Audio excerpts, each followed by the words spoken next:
தலைமுடிக்கு தேங்காய் எண்ணெயுடன் கறிவேப்பிலை கலந்து தடவி வந்தால் முடி உதிர்தல் பிரச்சினைக்கு நல்ல பலனை தரும்.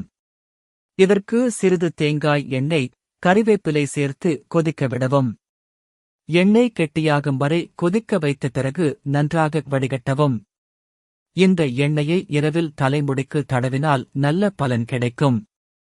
இந்த எண்ணெயை இரவில் படுக்கும் முன் உச்சந்தலையில் தடவினால் முடிவலுவடையும்.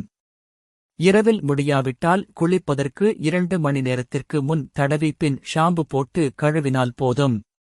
கறிவேப்பிலையில் உள்ள வைட்டமின்கள், புரதம், இரும்புச்சத்து மற்றும் ஆன்டிஆக்சிடன்ட்கள் முடி வளர்ச்சிக்கு உதவுகிறது.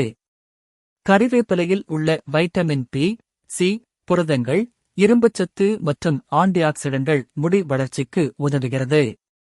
அதனால்தான் கறிவேப்பிலையை கூந்தல் பராமரிப்பின் ஒரு பகுதியாக மருத்துவர்கள் பரிந்துரைக்கின்றனர்.